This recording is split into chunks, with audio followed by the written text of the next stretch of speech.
આજ રોજ અમે અમદાવાદમાં લેબર કમિશનરની ઓફિસે હાજર થયા હતા. કોઈ પણ અધિકારી હાજર નથી થયું, બરાબર. એની ઉપર કોઈ જાતના પગલાં લેવામાં આવ્યા નથી ને જે પણ લેબર કમિશનર સાહેબ છે એને એક ઓર્ડર બહાર પાડી દીધો છે. એક કોર્ટ, ગુજરાત હાઈકોર્ટમાં તમે કેસ કરી તો સર્ટિફિકેટ ટૂંક સમયની અંદર અમને આપી દેવામાં આવશે. જે પણ એમ્પ્લોય આવેલા એને હું કહેવા માંગે એની વાત સાંભળો. 1 વર્ષ દિવસથી ધક્કા ખાઈ છીએ. અમને ઓર્ડર વગરના એમને કાઢી નાખ્યા છે. પગાર વર્ષ દિવસ આપ્યા નથી અને અમારે અહીંયા ગમે એના પૈસા લઈ લઈને કેટલાક ધક્કા ખાવાય એમ. અને અહીંયા એકેય સાહેબ હાજર રહે નહીં. અહીંયાનો સાહેબ જવાબ દે, એ સાહેબ નથી જવાબ દેતા અને અમારે શું કરવું એમ.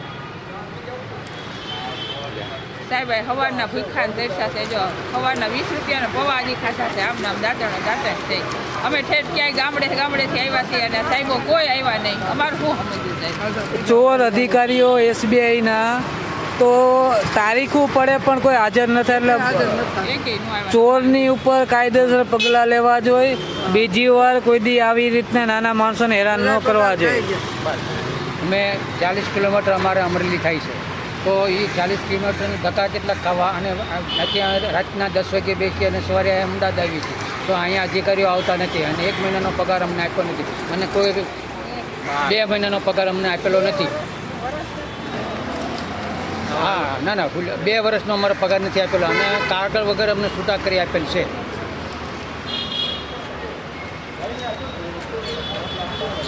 તમારું શું કહેવું?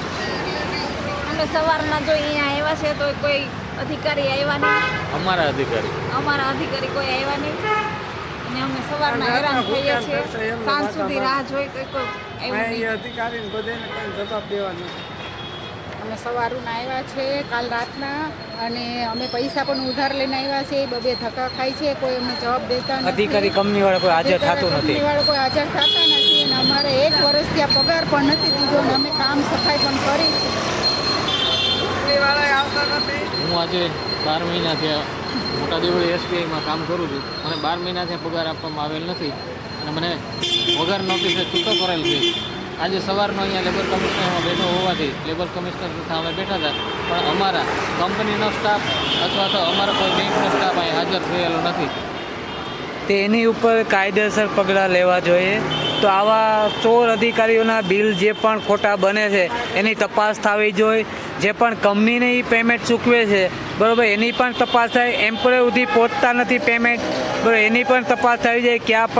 કયા અધિકારીને ક્યાં સુધી એની AGM DGM સુધી પૈસા ખવડાવે કંપનીવાળા, એની પર તપાસ થવી જોઈએ. ને ઇન્કમ ટેક્સ પરની રેડ પડવી જોઈએ તો આ ખબર પડે અધિકારીઓને કયા અધિકારીના ખીચામાં પેમેન્ટ જાય છે.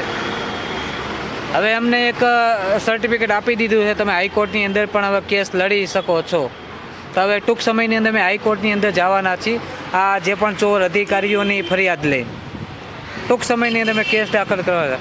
ધન્યવાદ. લેબરમાંથી સર્ટિફિકેટ મળી ગયેલું. PF મેડિકલ, ESI મેડિકલ બધી વસ્તુ અમે આપવાની. ને કયા અધિકારી છે એના નામ કોઈ આપવાનું આવ્યું નથી પગાર આપ્યા. 1 વર્ષ દિવસથી તમારે આ કાલે આવવાનું નથી એમ કહી અને અમને અહીંયા ઘેરે બેહાડી દેતા. તો 1 વર્ષ દિવસથી પગાર આપ્યા નથી, પૈસા નહીં. ઘેરે ક્યાંય અત્યારે ગમે એ સાઈડ પાસે જાય તો એ હવે તમને નથી રાખવાના. ચોર અધિકારીઓના નામ ક્યાં છે? રામનિવાસ સોલંકી, શ્રીમાન સોલંકી, AGM કલ્પેશ ઠક્કર, સિંઘ સિક્યુરિટીના દિલીપસિંહ, સિક્યુરિટી કંપનીના સંજય મહેતા. આ બધે ચોર અધિકારી ઉપર કોઈ જાતના પગલાં લેવા નથી.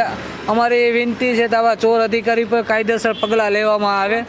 ને બીજી જે પણ આ ખોટી રીતે એગ્રીમેન્ટ અકાવવામાં આવે છે, જે પણ પ્યુનના એગ્રીમેન્ટમાં સાફ સફાઈના એગ્રીમેન્ટમાં પ્યુનને કામ કરાવે છે, જે પગાર વધારો થયો એટલે ખોટી રીતે સાફ સફાઈ કાઢી દેવામાં આવ્યા છે.